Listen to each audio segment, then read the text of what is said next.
वाल्मीकि रामायण के अयोध्या कांड में हमने 54वां 54 सर्ग तक किया था, अध्याय तक, जिसमें राम लक्ष्मण सीता गंगा पार करके पैदल चलने के थोड़ी दूर के बाद एक आश्रम दिखता है जो कि भरद्वाज मुनि का आश्रम। वहां जाकर के रात को रुकते हैं, भरद्वाज ऋषि से बातचीत होती है, रात को रुकते हैं और सुबह फिर वो उनसे परमिशन मांगते हैं आगे बढ़ने के लिए और सजेशन मांगते हैं, कोई हमें अच्छा जगह बताओ जहां हम रह सकें। तो भरद्वाज ऋषि ने बोला, आप चाहो तो यहाँ रुक सकते हो 14 साल तक। तो राम ने कहा यहाँ रुकने से, क्योंकि ये जनपद जो लोगों की हैबिटेट से बहुत क्लोज है, तो लोगों को पता चलेगा तो हमेशा आते जाते रहेंगे। तो हमारी जो कमिटमेंट है कि हम वनवासी है ना, जंगल में रहने वाले और जंगली लोगों की तरह रहेंगे, वो नहीं हो पाएगा। तो हमें इससे अंदर और थोड़ा डीप फॉरेस्ट में, घने जंगल में जाना है, तो कोई अच्छा जगह सजेस्ट करिए। तो भरद्वाज ऋषि ने चित्रकूट नामक एक पहाड़ी जंगल, पहाड़ी को सजेस्ट किया और रास्ता बताया कि जब आप कैसे जाएंगे, क्या करेंगे, उन्होंने रास्ता बताया। तो राम लक्ष्मण सीता भरद्वाज जी को नमस्कार करके चल पड़े चित्रकूट की ओर। तब भरद्वाज थोड़ी देर उनके साथ गए और गंगा यमुना का जहाँ संगम है, जिसको आजकल आप प्रयाग कहते हैं, वहां से पश्चिम की ओर यमुना जहाँ बहती है, थोड़े दूर चलते चलते भरद्वाज जी उनके साथ आए और उनको रास्ता बताया आपको कैसे जाना। बोले बेस्ट होगा कि आप यमुना के पानी के साथ साथ जाएं पानी में, और थोड़ी दूर जाने के बाद आप कैसे चित्रकूट में पहुंच जाएंगे। तो वही उन्होंने किया, यमुना के नदी के द्वारा, नदी के फ्लो के साथ साथ चित्रकूट में पहुंचने का विचार बनाया। तो पास की जंगल से बांस की, जो बैम्बो की लकड़ियां, बेंत की जो केन होते हैं, बांस केन, इनको इकट्ठा करके एक बेड़ा बनाया, एक वुडन फ्लोट है ना, एक टेम्परेरी फ्लोट बनाया। उसी में तीनों यमुना नदी के फ्लो के साथ साथ चित्रकूट तक पहुंचेंगे। फिर सीता क्योंकि सुकुमारी है, बहुत तो नाजुक है, तो उसके लिए एक विशेष रूप से बैठने के लिए केन और जामुन की पत्तों से एक आसन सा बनाया जो थोड़ा सा हल्का सा कोमल बने। और सीता को दोनों ने, राम और लक्ष्मण ने सीता को उस फ्लोट में जो जामुन के पत्ते और केन, बेंत से बनाए गए आसन में बैठाया और फ्लोट के सहारे जमुना के साथ साथ चले। और थोड़ी दूर आगे जाने के बाद फ्लोट को छोड़ दिया जमुना से, फिर वो बाहर निकल आए और घने जंगल की ओर प्रवेश करने लगे। क्योंकि जंगल था तो सीता को हर चीज रोमांचकर लग रहा था, क्योंकि उसके लिए हर चीज नया है, फल फूलों से भरा हुआ जंगल है, पशु पक्षी जंगली जानवर इधर उधर भागते हैं, कितने खूबसूरत पेड़ पौधे हैं, ये सब उनके लिए एक तरह के बड़े मजेदार इंटरेस्टिंग चीज थी। तो देखते देखते आगे गए और बीच बीच में राम सीता के लिए कोई खूबसूरत फूल दिख गया तो फूल ला करके दे देते थे, कहीं कोई अच्छा फल मिल गया तो फल तोड़ के उनको खाने की दे देते थे। ऐसे करके गए और जहाँ रात हो गई, रात को उन्होंने विश्राम किया। अगले दिन सुबह उठ करके फिर चलने लगे। रास्ते में राम सीता को जंगल के अलग अलग चीजें दिखाने लगे, ये अमुक पेड़ है, ये अमुक फल है, ये अमुक पौधा है, इस जंगल को ये कहते हैं, ये अमुक जानवर है, ये जानवर ऐसा होता है। जो भी, जैसे आप चिड़ियाघर में जाते हैं ना, जू में बच्चों को दिखाते हैं ये है, तो सीता के लिए तो ये सब नई चीजें थी। तो राम उनको बड़े एक्साइटेड होकर के उनको दिखाते दिखाते, एक तरह का उनका गाइड बने थे, उनको दिखाते दिखाते चलते चलते वो चित्रकूट के पर्वत पर, पहाड़ पर पहुंच गए। बड़ा खूबसूरत वो पूरा वर्णन है 56 चैप्टर में। चित्रकूट पर्वत का वर्णन कितना खूबसूरत है, कौन से जानवर हैं, कौन सी पक्षी हैं, किस तरह के फल फूल हैं, तो मैं उन डिटेल में नहीं गया। तो बड़े सुंदर पहाड़ पर पहुंचे, जो कि उसकी प्रसिद्धि इसीलिए है कि वहां कभी बड़े सारे ऋषि मुनि पहले से रह चुके हैं, वहां तपस्या करते थे, अभी भी बहुत सारे हैं। तो एक तरह का वो तपोभूमि के रूप में रहा है। तो ऋषि मुनियों की तपस्या का जो एक प्रभाव है, वाइब्रेशन है, उस जंगल में दिखता है।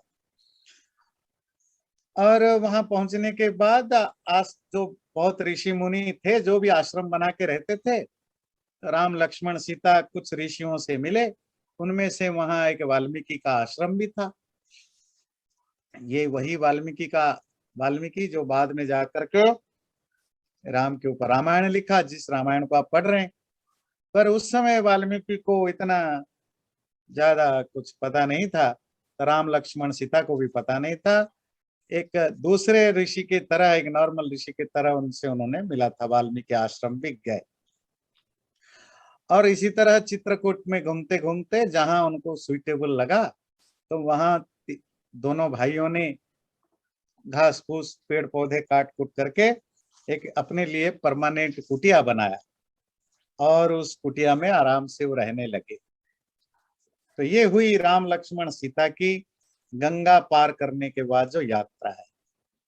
अब हम वापस आएंगे, जब राम लक्ष्मण सीता गंगा पार करके चले गए, तो जो गंगा पार किसने कराया? निषाद राज गुह, और सुमंत्र भी वहीं था। राम लक्ष्मण सीता तो चले गए, पर गुह और सुमंत्र वहीं टिके रहे। काफी समय तक उन्होंने आपस में बातचीत की, और बातचीत करने के बाद सुमंत्र ने गुह और उनके साथियों से, गुह समझ रहे ना, निषादों के राजा, जिन्होंने राम लक्ष्मण सीता को हेल्प किया नदी पार कराने में, गंगा नदी पार कराने में। तो उस गुह से बातचीत करके सुमंत्र रथ के साथ वापस आ गए, अयोध्या की ओर चल पड़े। 3 दिन 3 रात जर्निंग करने, यात्रा करने के बाद शाम को वो अयोध्या नगर में प्रवेश किया। जब प्रवेश किया तो देखा अयोध्या में हजारों लोग उसके, सुमंत्र के रथ को देख करके भागने लगे, दौड़ने लगे, सुमंत्र को चारों तरफ से घेरने लग गए। हर कोई पूछने लगा, राम कैसे हैं, लक्ष्मण कैसे हैं, सीता कैसे हैं, कहाँ पर है, कौन सी जगह आपने ठहराया, कहाँ पर है। हर कोई प्रश्न पूछने लगा, घेरने लगा। सुमंत्र वर्णन करते हैं कि अयोध्या ऐसी उजड़ी हुई सी नगरी लग रही थी। हर कोई अभी भी, आज चौथा 5वां दिन हो चुका है, राम लक्ष्मण सीता को गए हुए अयोध्या 5 दिन हो गया है। तो पूरे अयोध्या नगरी में अभी भी मातम है, हर कोई दुखी है, परेशान है। तो सुमंत्र की रथ को देख करके सब भागने लगे, सोचा शायद राम लक्ष्मण सीता वापस आ गए होंगे। देखा रथ में नहीं, सबने पूछने लगा। तो इस तरह सुमंत्र हजार हजार लोगों से डील करते हुए राजमहल के अंदर घुसने लगे। जब राजमहल के अंदर वो गए, तो देखा राजमहल का माहौल भी बड़ा मातम से भरा है। महिलाएं जो हैं दुखी परेशान, जैसे घर में कोई मर जाता है तो दुखी होते हैं, इसी तरह के हैं। किसी के आंखों से आंसू अभी तक सूखे नहीं है, कोई अभी भी बीच बीच में रोती रहती है, कोई मुंह छुपा कर कहीं रोते हैं, कहीं कानाफूसी हो रही है कि दशरथ राजा कैसा खराब है, अपने बेटे को भेज दिया, कहीं कैकेयी के खिलाफ कानाफूसी हो रही है। तो इस तरह के महल का एटमॉस्फेयर सुमंत्र देखते देखते कौशल्या के भवन में पहुंचा, जहां दशरथ जी हैं। अब दशरथ जी उधर नहीं है, कैकेयी के पास। वो कौशल्या जिनको उन्होंने सालों से त्याग छोड़ चुके थे, अब वो उन्हीं के भवन में पड़े हुए हैं। कभी बेहोशी में जाते हैं, कभी कॉन्शस आ जाता है, कभी सेंसेस चला जाता है, कभी रोते रोते हैं, कभी पागल की तरफ होते हैं, कभी उनकी सेंसेस प्रॉपरली काम नहीं करता है, चीजें उनको कभी दिखाई देता है, दिखाई नहीं देता। तो एक अजीब सी मेंटल सिचुएशन के साथ दशरथ जी कौशल्या के भवन में है। और सुमंत्र वहां पहुंचते हैं। सुमंत्र पहुंचते ही दशरथ कौशल्या रोने लगते हैं, चिल्लाने लगते हैं और सुमंत्र से राम की हालचाल पूछने लगते हैं। तब 58, 59, 60 तक सुमंत्र का दशरथ और कौशल्या से जो कन्वर्सेशन होता है, वार्तालाप होता है, वो यही है कि राम सीता लक्ष्मण कैसे गए, क्या क्या हुआ। दशरथ ने बोला कि मुझे एक एक चीज डिटेल में बताओ। तो जो आपने अभी तक पढ़ा है, तो सुमंत्र ने बिल्कुल एक एक छोटी छोटी चीजों को डिटेल में बताया। और अब वो कहाँ छोड़ कर आए, उन्होंने उनको बताया। और ये भी बताया, राम ने जो आते समय संदेश दिया था, मैसेज दिया था पिता के लिए, वो संदेश भी सुनाया कि मेरी माँ का ख्याल रखना वगैरह वगैरह। कौशल्या ये सब सुन के दोबारा उनके अंदर वो एजिटेशन होने लगा और वो खूब अपने पति दशरथ को बुरा भला सुनाने लगे, निंदा करने लगे कि आप ऐसे हो वैसे हो, सुनाने लगे। दशरथ भी कौशल्या को समझाने लगे, अब जो भी हो गया छोड़ दीजिए। तो इस तरह दोनों के बीच में बातचीत होते होते शाम हो गई। और तब क्या होता है, हम 2:63 और 63, 63 आज पढ़ेंगे। आज बहुत ही इंटरेस्टिंग 2 इंसिडेंट होने वाला होगा, तो वो हम देखेंगे। प्रतिबुद्ध मुहूर्तेन शोकोपहत चेतनः अथ राजा दशरथ सचिन्तामभ्यपद्यत राम लक्ष्मणयोश्चैव विवासाद्वासवोपमम् आविवेशोपसर्गस्तम् तमसूर्यमिवासुरम्। दशरथ बीच बीच में बेहोश हो जाते हैं, अपने सेंसेस को खो बैठते हैं, फिर दोबारा सेंसेस में आ जाते हैं, आकर के रोते रहते हैं।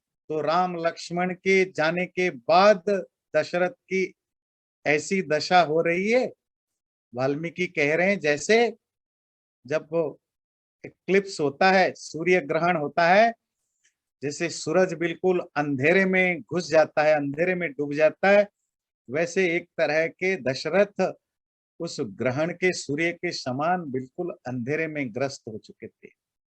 सभार्य निर्गते रामे कौसल्याम कौशलेश्वरः विवक्षुरसितापांगां स्मृत्वा दुष्कृतमात्मनः स राजा रजनीं षष्ठीं रामे प्रव्राजिते वनम् अर्धरात्रे दशरथ संस्मरन् दुष्कृतम कृतम। राम के अपनी पत्नी के साथ अयोध्या चले जाने पर अब कौशल के राजा दशरथ अपनी सुंदर पत्नी कौशल्या से कुछ बातें बताना चाहते थे, चाहा। और वो कौन सी बात है? जो उन्होंने बचपन में कोई दुष्कृत, कोई गलत काम किया था, वो गलत काम उनको याद आया, वो कौशल्या के साथ शेयर करना चाहते थे। राम को बन गए हुए आज छठी रात है, मतलब आज 6th नाइट है, और उस छठी रात की आधी रात हो चुकी है, मिडनाइट हो चुकी है। दशरथ बेहोश जाते हैं, वापस आते हैं। अब वापस बेहोशी से वापस आने के बाद वो कौशल्या को कुछ अपनी बचपन की इंसिडेंट याद करके सुनाना चाहते हैं। क्या है वो इंसिडेंट? स राजा पुत्र शोकार्त स्मृत्वा दुष्कृतमात्मना कौशल्यां पुत्र शोकार्त मिद वचनम अब्रवीत यदा चरति कल्याणी शुभम व यदि वा शुभम तदेव लभते भद्रे कर्ता कर्म जमात्मनः। पुत्र शोक से परेशान अपने बचपन की किए हुए बुरे काम को याद करके कौशल्या को ये बोल रहे हैं कि हे भद्रे, हे कल्याणी, हे जेंटल ऑस्पिशियस लेडी, यदा चरति शुभम वा यदि वा शुभम, कोई भी व्यक्ति कुछ भी आचरण करता है, कुछ भी करता है, शुभ या अशुभ, अच्छा या बुरा, तदेव लभते कर्ता, करने वाला, कर्ता करने वाला, कर्मजम आत्मना, अपने किए हुए कर्म का फल का खुद ही भोगता है। ये 6 से लेकर 9 तक कर्म सिद्धांत का बड़ा खूबसूरत एग्जाम्पल है कि व्यक्ति कोई जो भी शुभ या अशुभ करता है, उसका फल उसी को ही भोगना पड़ता है, आज नहीं कल तो उसको भोगना ही पड़ता है। गुरुलाघवम अर्थाना मारंभे कर्मणाम फलम दोषम वायु न जानाति न बालहिति होच्यते। कर्म का फल छोटा है या बड़ा है, गलत है या सही है, जो बिना जाने करता है या नहीं जान पाता है, वो एक तरह का बच्चा ही अबोध, इग्नोरेंट होता है।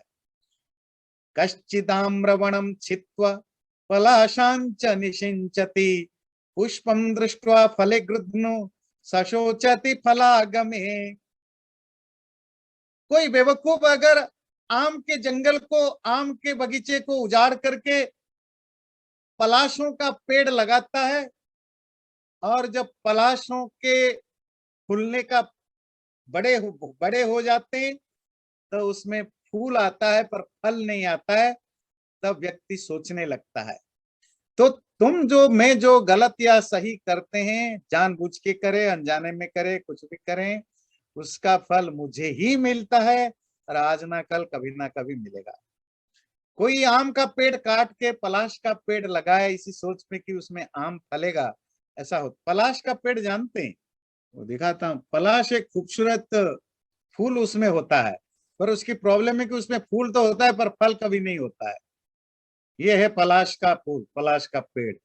इसका पेड़ भी दिखाते हैं आपको, ये है पलाश, पलाश ट्री। इसके फूल बड़े खूबसूरत होते हैं, पर इसकी प्रॉब्लम है, और इसकी प्रॉब्लम है कि इसमें फल नहीं फलते। और किसी ने पलाश के फूल देखा, सोचा ये बड़े अच्छे पेड़ हैं, उन्होंने अपनी आम की बगीचा पूरा उजाड़ दिया, पलाश लगा दिया। जब पलाश के पेड़ बड़े होने लगे, फूल आने लगे, फूल आने पर भी व्यक्ति, बेवकूफ व्यक्ति वेट कर रहा है कि इसमें फल भी आएगा, आम की तरह कुछ होगा। देखा कुछ आया ही नहीं, क्योंकि पलाश के पेड़ लगाने से आम नहीं फलता, आम लगाने से पलश नहीं मिलता। यही कह रहे हैं, गलत काम करने से सही रिजल्ट नहीं मिलता, सही काम करने पर गलत रिजल्ट नहीं मिलता। ऑरेंज ट्री लगाने में एप्पल नहीं फलता, एप्पल लगाने से ऑरेंज नहीं फलता। ये एग्जाम्पल दे रहे हैं कि कर्म जैसा करोगे वैसा ही मिलेगा। आम का कर्म करोगे तो आम ही मिलेगा, पलाश का कर्म करोगे तो पलाश ही मिलेगा। तो मैंने आम के पेड़ काट करके पलाश लगाया, जिंदगी भर प्रतीक्षा की कि मुझे आम मिलेगा, पर आम मिला नहीं। अभिज्ञाय फलम यो हि कर्मत्वेवानुधावति सशोचित फल वेलायम यथा किंशुक सेचक। जब कोई व्यक्ति बिना फल को जाने कर्म करता है, वो वैसा ही है जैसे कोई इस पलाश के पेड़ में कौन सा फल आएगा ये बिना जाने पलाश के पेड़ को पानी देता रहता है, उसकी केयर करता रहता है, बिना जाने कि इस पलाश में कौन सा फल फलेगा। इसी तरह जो लोग फल के सोचे बिना कि इसका रिजल्ट क्या होगा, जो मर्जी मन में आता है करते जाते हैं, उनके साथ भी आगे जाकर यही होता है। सोहमाम्रवणम छित्त्वा पलाशां च न्यषेचयम् रामं फलागमे त्यक्त्वा पश्चात सोचामि दुर्मति। मैं दशरथ भी, मैंने भी वही किया। आम का बगीचा उजा काट करके मैंने पलाश के पेड़ लगा के पानी डाला था। तो क्या है वो मैंने किया जो आम के बगीचे को उजाड़ करके पलाश लगाया और फल नहीं आया, तो मैं रो रहा हूं। लब्ध शब्देन कौशल्ये कुमारेण धनुष्मता कुमार शब्द वेधीति मया पापमिदं कृतम। तो ये इंट्रोडक्शन दे करके कर्म सिद्धांत का दशरथ अपनी जवानी का, मतलब टीन एज की ये गलती को याद करते हैं। कहते हैं कौशल्या, जब मैं कुमार था तो मैं बढ़िया धनुर्धारी था, वो आर्चर था, और मेरे आर्चरी में एक खास तारीफ की आर्चरी का चीज मैंने सीखा था, वो था शब्द भेदी। अर्थात मैं बिना ऑब्जेक्ट को देखे सिर्फ साउंड सुन करके मैं तीर चलाता था और वो तीर वहीं जाकर के हिट करता था जहां से साउंड आता है। ये एक बहुत बड़ी अचीवमेंट है। बात समझ में आती है ना? मैं आज भी लोग करते हैं ना, जो बहुत शार्प शूटर होते हैं, आंखों में पट्टी बांध देते हैं और आप साउंड करो, वो बिना देखे गोली चलाते हैं और बिल्कुल वहीं हिट करेगा। ये प्रैक्टिस होती है। तो आजकल गन से करते हैं, पहले आर्चरी उससे धनुष से करते थे। तो दशरथ को बचपन में इसकी ये विद्या आ गई थी। वो केवल दूर से साउंड सुन के बाण चला देते थे और ठीक जगह उसको वो मार करता था। और उसी विद्या के कारण ही पापम इदम कृतम मया, मेरे द्वारा एक पाप हो गया। तदिदम में मनु संप्राप्तम देवी दुखम स्वयं कृतम सम्मोहादिवदिह बालेन यथा सात्स्यात् भक्षितम विषम यथान्य पुरुष कश्चित् पलाशैर्मोहितो भवेत् एवं ममापि अभिज्ञातम शब्द वेद्यमयम फलम।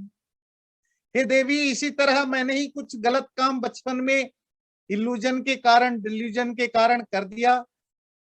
वो ऐसा बुरा काम था मानो मैंने जहर ही पी लिया था, जिसका रिजल्ट आज भोग रहा हूं। बिल्कुल वैसे ही जैसे कोई व्यक्ति पलाश की फूलों से डिल्यूटेड होकर के आम की जंगल को उजाड़ देता है। देव्यनूढ़ा तम भवो युवराज भवाम्यहम तत प्रावृढ़ अनुप्राप्ता मद काम विवर्धिनी। देवी कौशल्या, तब तुम्हारे साथ मेरी शादी नहीं हुई थी, आप अनूढ़ा थी। अनूढ़ा कहते हैं अनमैरिड। तुम अनमैरिड थी और मैं नया नया युवराज बना था, प्रिंस रिजेंट, है ना, जैसे राम का युवराज बनना था। बारिश का मौसम आया और उस बारिश के मौसम में चारों तरफ बारिश होने लगे, तो मेंढक, सारस, मोर सब खुशी से नाचने लगते हैं, क्योंकि बारिश के मौसम में नाचने लगते हैं। और बड़ा खूबसूरत सा माहौल चारों तरफ था। पर्वत से जो बारिश की पानियां बह रही थी, पानी बह रहे थे। माउंटेन्स की जो मिनरल्स हैं या मिट्टी है, वो मिट्टी से मिलने के कारण वो पानी कभी काले कभी लाल रंग होकर के ऐसे बह रहे थे, मानो जैसे सांप, लाल और काले रंग के अलग अलग कलर के सांप नीचे आ रहे हो। ऐसा एक बारिश के मौसम का वर्णन है। तस्मिन् अति सुखे काले धनुष्मान निशुमान नथी व्यायाम कृत संकल्प सरयू मनवगाम नदी। और ये बड़ा सुखकारी मौसम में मैं जो धनुर्धारी बहुत बड़ा आर्चर, तो मेरे मन में बात जगी, चलो शिकार करने चलते। तो शिकार करने के लिए मैं सरजू नदी के किनारे किनारे रथ को लेकर के चला। निपाने महिषम रात्रौ गजम वाभ्यागतम नदीम अन्यम वा श्वापदम कंचित जिघांसुरजितेन्द्रिय तस्मिंस्तत्राहम एकांते रात्रौ विवृतकार मुखः तत्राहम संवृतम वन्यम हतवान तिरमागतम। और वहां पहुंच करके मैंने वहां रात को पानी पीने के लिए जो भैंस आते हैं, जंगली भैंस या हाथी आते हैं या दूसरे कोई जानवर आते हैं, तो मैं उनको अपनी वो शब्दवेदी बाण की जो मेरे अंदर एबिलिटी है उसके द्वारा मैं बाण चलाता था और काफी सारे जंगली जानवरों को, जिसमें हाथी भी है वो जंगली भैंस है, हिरण है, उन सबको मैं मार देता था, मारा। अथांधकारे तो अश्रौषम जले कुंभस्य पूर्यतः अचक्षुर्विषये घोषम वाराणस्यैव नर्दतः। और तभी मुझे एक जगह से आवाज सुनाई दिया। वो आवाज था जैसे कोई घड़े में पानी भर रहा हो। मैंने वो देखा नहीं था, मुझे लगा कोई हाथी शायद पानी पीने के लिए नदी या तालाब में उतर रहा है। ततो हम शरमुद्धृत्य दीप्तमाशी विशोपमं शब्दम प्रति गज प्रेप्सुरभिलक्ष्य त्वपातयम्। उस आवाज को सुन करके मैंने उस तीखे जहरीला बाण को मैंने उस साउंड की ओर छोड़ दिया और वो जहां से आवाज आ रहा था वहां जाकर के उसको लगा, हिट किया। अमुंचम निशितम बाण महमाशी विशोपमम तत्र वागुशसि व्यक्ता प्रादुरासीद वनौकस हा हेति पततस्तोये बाणाभिहत मर्मण। और जब मेरा ये जहरीले तीखे बाण वहां जाकर गिरा तो वहां से एक जोर जोर से आवाज आया, हा हा। किसी के दिल छेदने वाली, किसी जंगल में रहने वाले जंगली व्यक्ति के आवाज मुझे सुनाई दिया। तस्मिन् निपतिते बाणे भागभूत तत्र मानुषी कथमस्मद् विधे शस्त्रम निपतेतु तपस्विनी। और जब बाण वहां लगा तो मुझे वो आवाज सुनाई दी, कोई इंसान बोल रहा था, मेरे जैसे जंगल में रहने वाले तपस्वी के ऊपर किसने बाण चलाया। मैं तो यहाँ अकेले पानी भरने के लिए आया था, मैंने क्या किसका बिगाड़ा, किसने क्यों मुझे मारा। जटाभार धरस्यैव बलकला जिनवाससः गोबधेन ममार्थी स्यात् किं वा स्यापकृतं मया। नॉर्मली जो तपस्वी होते हैं, ब्राह्मण होते हैं, ज्ञानी होते हैं, जंगल में रहने वाले ऋषि मुनि होते हैं, वो अवध्य होते हैं। अवध्य मीन्स वो मारने लायक नहीं होते, उनको कोई मारता नहीं, क्योंकि उनको मारने से कोई फायदा नहीं है। और वो क्योंकि ज्ञानी है, विद्वान है, ऋषि है, तपस्वी है, उनको मारना सबसे बड़ा पाप होता है। मैं भी पेड़ों के छाल पहना हुआ एक तपस्वी हूं, मुझे मार करके किसको क्या फायदा मिला, या मेरे जैसे तपस्वी ने किसका क्या बिगाड़ा था जिसके कारण किसी ने मुझे मारा है। जरूर ये किसी व्यक्ति का मिस्चीवियस और सेंसलेस एक्ट है, ये दुष्टता से भरा हुआ, बिल्कुल जिसको कहते ना बदमाशी, शरारती का काम है। न कश्चित साधु मन्येत यथैव गुरुतल्पगम। और मुझे नहीं लगता इस तरह का काम करना कोई अच्छा है, ये महापाप है। ये ऐसा पाप है जैसे कोई शिष्य अपनी गुरु के पत्नी के साथ सोने पर जो पाप होता है, वो उसी तरह के महापाप में से एक महापाप है। नाहम तथानुशोचामि जीवितक्षयमात्मना मातरम पितरम चोभा वनुशोचामि मद्विधे तदेतद् मिथुनं वृद्धं चिरकाल भृतं मया मयि पंचत्वमापन्ने काम वृत्तिं वर्तयिष्यति। और वो व्यक्ति बोल रहा था कि मुझे अपनी जिंदगी से कोई मतलब नहीं है, मैं मर जाऊं तो मुझे ज्यादा चिंता नहीं। मेरी चिंता तो है मेरी माँ बाप के बारे में। मेरे माँ बाप जो वृद्ध हैं, अंधे हैं, हेल्पलेस हैं, मतलब ब्लाइंड हैं, ओल्ड हैं, हेल्पलेस हैं। मई पंचत्व मापन ने, मेरे पंचत्व को प्राप्त हो जाने पर, मतलब मर जाने पर, काम वृत्तिम वर्तयिष्यति, मेरे माँ बाप कैसे जिएंगे, क्या करेंगे। वृद्धौ च माता पितारौ अहम च एकेषुणा हता केन स्मन्यता सर्वे सुबालेना कृतात्मना। जिस व्यक्ति ने मेरे ऊपर बाण चलाया ना, उसने अकेले मुझे नहीं मारा, वो एक ही बाण से तीन तीन लोगों को मार दिया।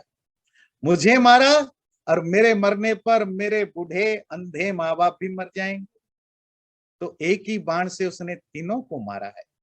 उस व्यक्ति के ऐसी करुण बातों को सुन करके मैं, जो कोई गलत काम जानबूझ के करना नहीं चाहता था, तो मैं घबराया।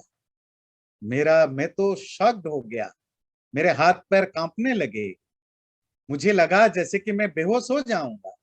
तम देशमहमागम्य दीन सत्व सुदुर्मनः अपश्यमि तीरे सरयास्ताप संहतम अवकीर्ण जटा भारम प्रविद्ध कलशोदकम पांशु शोणित दिग्धांगम शयानम शल्य पीड़ितम।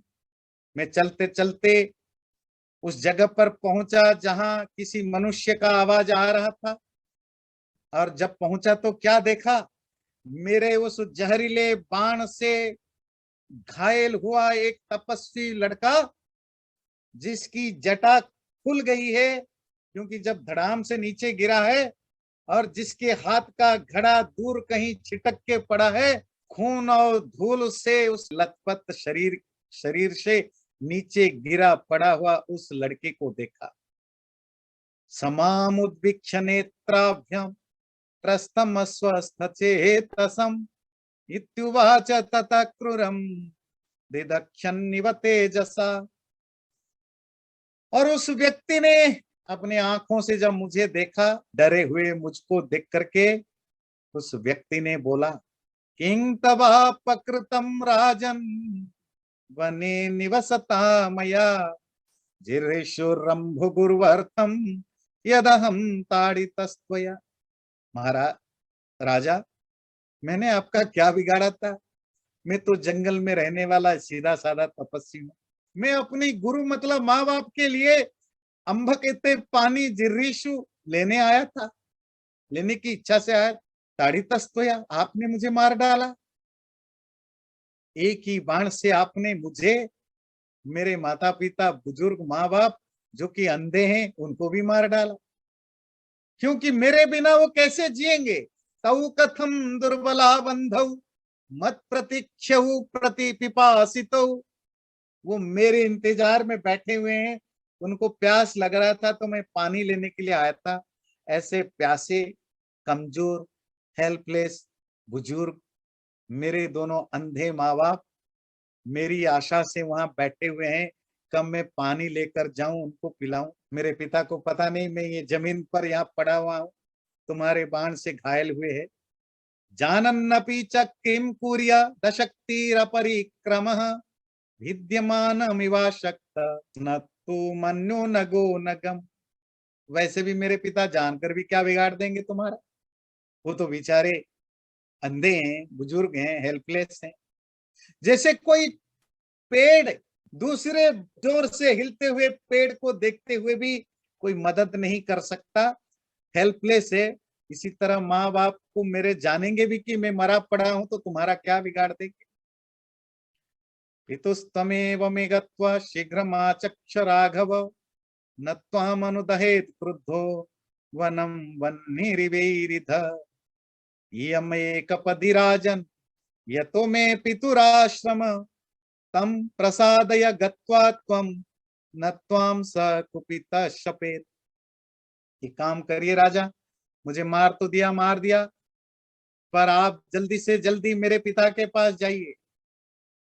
अगर आप चले जाएं और उनको सच सच बता दें तो फिर वो गुस्सा रूपक आग से आपको जला करके राख नहीं करेंगे, क्योंकि वो तपस्वी हैं। उनके गुस्से और अभिशाप में आप जल सकते हैं, भस्म हो सकते हैं। पर अगर आप जाएं, उनको सच सच बता दें, शायद वो आपका कुछ ना बिगाड़े। आप सोच रहे होंगे मैं कैसे जाऊं, रास्ता कहाँ मिलेगा, तुम्हारे माँ बाप कहाँ रहते हैं, पता कैसे? ये मैं कपति राजन यतो में पितुराश्रम। ये जो पैदल जाने के लिए जो पगडंडियां है, ये जो फुटपाथ हैं, इसी में आप चलते जाओ, मेरे पिता का आश्रम आपको मिल जाएगा। तम प्रसादय गत्वा त्वम, वहां जाकर के उनको प्रसन्न करना, कोशिश करना उनको खुश करने के लिए।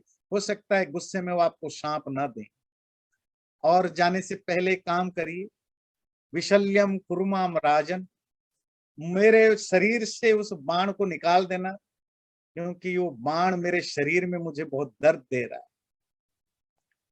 सशल्य क्लिश्यते प्राणी विशल्यो विनशिष्यति इति माम अभिशत चिंता तस्य शल्यापकर्षणी।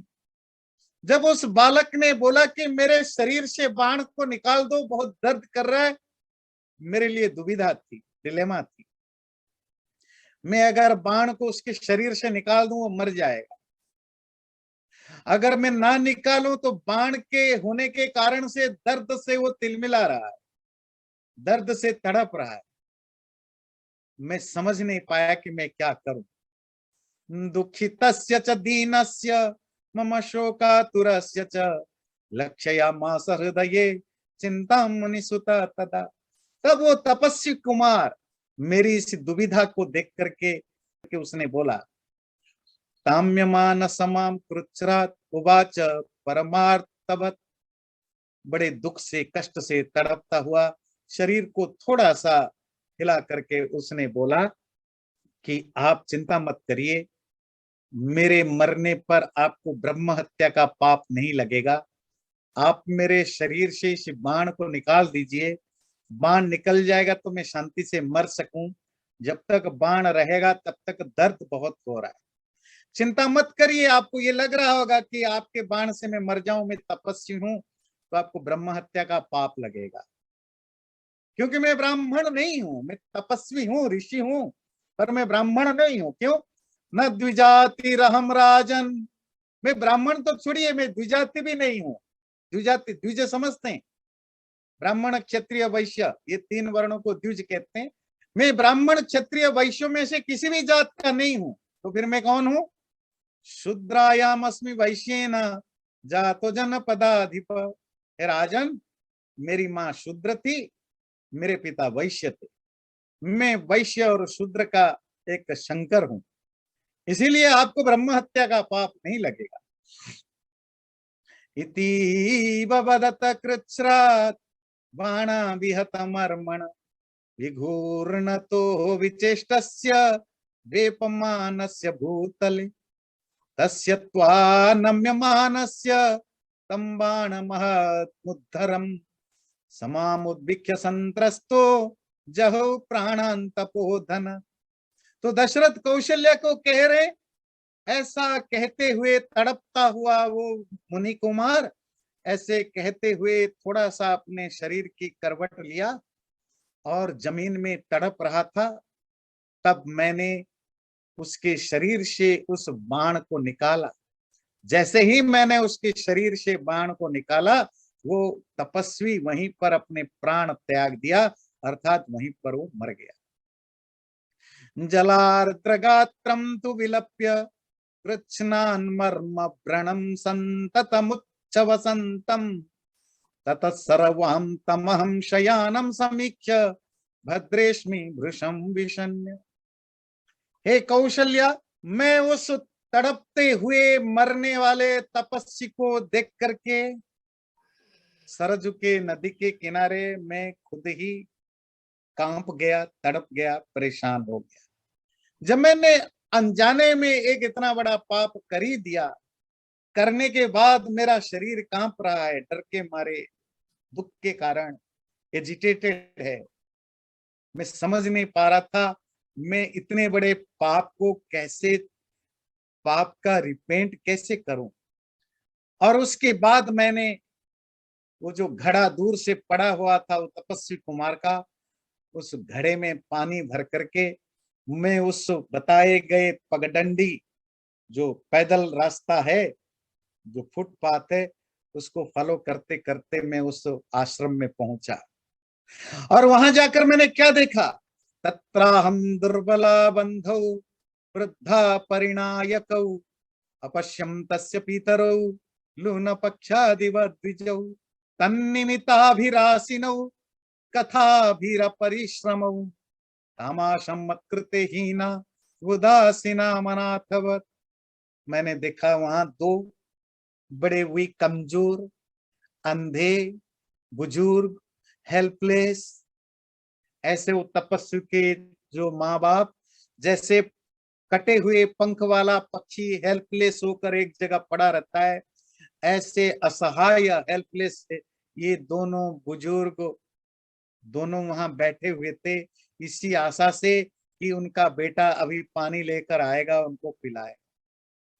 शोकोपहत चित्तश्च भय संत्रस्तश्चेतनः तच्चाश्रम पदम गत्वा भूय शोकमहं गत। और वहां मैं तो वो तपस्वी कुमार को मरते हुए देखकर वैसे ही हिल गया था, मेरे अंदर दुख और डर दोनों भर गया था। पर जब मैंने इनके दोनों माँ बाप को देखा, मेरा डर और दुख दोनों एक्सट्रीम लेवल पर चले गए। क्या मैंने कर डाला? ये दोनों बेचारे हेल्पलेस बुजुर्ग, अंधे माँ बाप, ये जिस हालत में बैठे हुए हैं, वो देख करके मेरी अपनी अंदर की अवस्था खराब हो गई। और उसी समय मेरे पैदल आवाज को सुन करके वहां बैठे हुए उनके पिता मुनि ने बोला, बेटा तुम इतना देर क्यों कर दिया? किम चिरायसी में पुत्र पानीयम क्षिप्रमानय, जल्दी पानी लाओ, इतना देर क्यों कर दिया? मुझे पता है तुम जरूर पानी में जाकर खेल रहा था, खेलने के कारण देर कर दिया, पर कोई नहीं, जल्दी लाओ पानी, माँ को तुम्हारे प्यास लग रही। यद वेलिकम कृतम पुत्र मात्रा ते यदि वा मया न तन मनसि कर्तव्यम त्वयता तपस्विना। या अगर तुमने इसीलिए लेट किया कि मैंने या तुम्हारी माँ ने तुम्हारे साथ कुछ गलत कर दिया या तुम्हें डांट फटकार दिया, इसी के गुस्से के कारण तुम देर से ला रहे हो, हमें माफ कर देना बेटे, हमारे से अगर कोई भूल हो गई, पर पानी जल्दी लाओ, प्यास लग रहा है। त्वम गति स्वगति ना, मतलब हमारे जैसे असहाय लोगों के लिए तुम सहाय हो। चक्षुस्त्वम हीन चक्षुषाम, हमारे जैसे चक्षुहीन अंधों के लिए तुम आंख हो। हमारे जान तो तुम्हारे में है, बोल क्यों नहीं रहा है बेटे, बोलो ना। इस तरह अंधे बुजुर्ग लोगों की बात सुन करके मैं ज्यादा डर गया, क्या बोलूं ना बोलूं समझ नहीं पाया। बड़े मुश्किल से मैंने अपने आप को संभाला और मेरे ओंठ कांपते हुए ओंठ से मैंने बोला, दशरथ कह रहे हैं, क्षत्रियो हम दशरथो नाहम पुत्रो महात्मनः सज्जनावमतम दुःखमिदं प्राप्तम स्वकर्मजम। हे महात्मा, मैं आपका बेटा नहीं हूं, मैं क्षत्रिय राजा दशरथ हूं। मेरे कारण आपको कुछ कष्ट हुआ है। भगवन् चापहस्तो हम सुर सरयूतिरमागत जिघांशु स्वापदम कंचिन निपाने चागतम गतम। दशरथ ने पूरी कहानी सुनाई कि हे भगवान, आपको पता है ऋषि मुनि अपने से रेस्पेक्टेबल लोगों को भगवान कहा जाता है। सर, मैं तो एक जवान लड़का हूं, मैं तो जानवरों के शिकार करने आया था, मेरे पास एक ये एबिलिटी थी, मैं कहीं से भी शब्द आ रहा है वो शब्द सुन के बाण चला सकूं। और इसी कारण से मैंने, जब आपका बेटा घड़े से पानी भर रहा था, मुझे लगा शायद हाथी आया है पानी पीने, और तभी मैंने बाण चला दिया। मेरे अनजाने में उस बाण से आपका बेटा घायल हुआ और जमीन पर मर गया। उसके बाद मैं उसके पास पहुंचा, उसकी तड़प को देख करके, सफरिंग को देख करके मैं दर्द से भर गया, और उसके कहने पर मैंने उसके दिल से, सीने से उस बाण को निकाला। बाण निकालने के बाद वो उसका डेथ हो गया, और उसने ही मुझे बोला कि मेरे मरने के बाद मेरे माता पिता के पास जाना, ऐसे ऐसे रहते हैं, उनको पानी पिलाना, इसीलिए मैं आपके पास आया हूँ। अज्ञानात् भवतः पुत्र सहसा अविहतो मया, अनजाने में बिना जाने मेरे द्वारा आपका बेटा मारा गया। शेषमेवं गते यत् स्यात् तत् प्रसीदतु मे मुनि। आगे मुझे क्या करना है उस प्रायश्चित के लिए प्लीज मुझे गाइड करिए। मुझे क्या करना होगा, जो मैंने गलत काम किया उसके लिए मुझे क्या करना होगा। सतत श्रुत्वा वचक्रिरम मयोक्तमघशंसिन नाशकति ब्रह्मायास मैं कर तुम भगवान ऋषि। मेरी ये बात सुनकर के दोनों पति पिता माता स्तब्ध, शॉक्ड हो गए, स्टन्ड हो गए। उनके मुंह से कोई वचन ही नहीं निकला। थोड़ी देर तक तो उनके मुंह से कोई वचन निकला ही नहीं, और थोड़ी देर के बाद धीरे धीरे सबाष्पपूर्ण बदनों, उनके मुंह से आंसुओं की धारा बहने लगी। निश्वसन शोककर्षिता, उनके सांसें बड़ी बड़ी होने लगी। तब मामुवाच महातेजा कृतांजलि उपस्थितम। तब उनके पिता ने हाथ जोड़ करके मुझे लंबी लंबी सांसों के साथ आंखों में आंसू आते हुए धीरे आवाज में बोला, यदे तदशुभम कर्म न त्वं मे कथये स्वयं फलेन मूर्धा स्मते राजन सद्य शत सहस्रदा। राजा दशरथ, अच्छा किया तुम आकर के खुद हमें बता दिया कि तुमने ही मेरे बेटे को मारा है। अगर तुम नहीं बताते राजन तो बड़ा अनर्थ हो जाता, क्योंकि तुम्हारा सर 100,000 टुकड़े हो जाता मेरे अभिशाप से। पर अच्छा किया कि तुम सामने आकर बता दिया, अब तुम्हारा सर टूटेगा नहीं। क्षत्रियेण बधुराजन वानप्रस्थे विशेषतः ज्ञान पूर्वम कृतस्थानात् जावयेदपि वज्रिणा। कोई क्षत्रिय अगर जानबूझ करके किसी जंगल में रहने वाले तपस्वी की हत्या करता है तो उसकी बुरा दिन तो होना जरूरी है। उसकी सर सातों 7 टुकड़े होकर के टूट जाते हैं। अज्ञानात विकृतम यस्मादिदम तेनैव जवसी अपि ह्यद्यम कुलम न स्याद् इक्ष्वाकुणाम कुतो भवन्। पर क्योंकि तुमने बिना जाने अनजाने में ऐसे कर दिया, हे इक्ष्वाकु वंश के संतान, इसीलिए तुम अभी तक जिंदा हो, नहीं तो तुम्हारे सर टुकड़े हो गए होते। हे राजन, हमें ले चलो अपने बेटे के पास। अद्यतम द्रष्टुम इच्छा व पुत्रम पश्चिम दर्शनम। एक बार लास्ट टाइम के लिए हम उसको देख लें। तब राजा दशरथ ने दोनों माँ बाप को साथ लेकर के उस पानी के पास पहुंचे, नदी के किनारे पहुंचे। और पहुंच करके मैंने अथाहम एकस्तम देशम नीत्वा तौ भृशदुक्षितौ अस्पर्शयम अहम पुत्रम तमुनिम सहवार्यया। तब मैंने उन दोनों को उनके मरे हुए बेटे के पास ले गया, अपने हाथों से उनको, उनके पुत्र को छुआया, मैंने टच करवाया, क्योंकि वो तो अंधे थे। अब जब उन्होंने दोनों ने अपने बेटे को छुआ, दुख में उस पर गिर पड़े, रोने लगे, चिल्लाने लगे। नाभिवादयस्य माद्य न च माम अभिभाषते। बेटे बोल क्यों नहीं रहे हो? पिता माता दोनों उस मरे हुए बेटे को बोल रहे हैं। अपनी माँ से तो बोलो, जमीन पर क्यों लेटे हुए हो? क्या मुझे हम पर तुम गुस्सा कर रहे हो? न तो हम ते प्रियम पुत्र मातरम पश्य धार्मिकम। उसके अंधे बाप बोल रहा है, चलो मेरे से कोई, मैंने कोई डांट फटकार दिया होगा, मेरे से नाराज हो, अपनी माँ से तो बात कर लो। बेटा क्यों नहीं हमें हक कर रहे हो, आलिंगन कर रहे हो, गले लग रहे हो? उठो प्लीज। आश्रम में किसकी मुंह से शास्त्रों को पढ़ते हुए मीठे मीठे शब्द को हम सुनेंगे? सुबह और शाम को यज्ञ और संध्या करते हुए किस बेटे की आवाज को हम सुनेंगे? कंदमूल फलम हृत्वा को माम प्रियमिवातिथिम भोजयिष्यति अकर्मण्यम प्रग्रह मनायकम।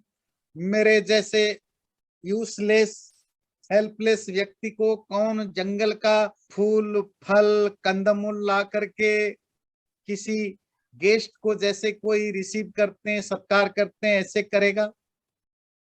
तुम्हारी माँ अंधी है, बुद्धि है, उसको कौन पालेगा? मैं तो खुद अंधा हूं, उसको पालेगा कौन तुम्हारे बिना? बेटा प्लीज उठ जाओ, हमारे पास आओ।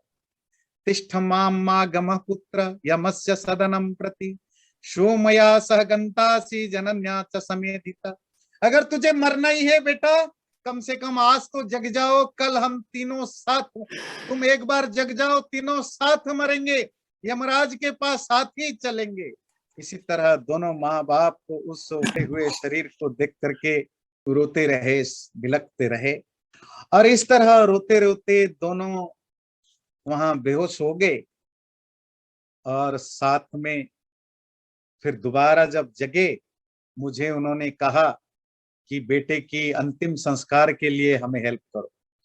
तो मैंने इस बेटे के अंतिम संस्कार के लिए सारी व्यवस्था की, और जब बेटे की चिता जल रही थी तो दोनों माँ बाप ईश्वर का नाम लेकर के दोनों ही उस चिता पर अपने आप को भस्म कर दिया। पर जाने से पहले वो अभिशाप दे गए कि तुमने जो हमें इस बुढ़ापा में, हेल्पलेस एज में, हमारे एकमात्र जो सपोर्ट है, सहाय है, उसको तो अनजाने में सही छीना है, तुम्हारे साथ भी यही होगा। चैनल को सब्सक्राइब जरूर करें और वीडियो अच्छा लगे लाइक भी जरूर करें।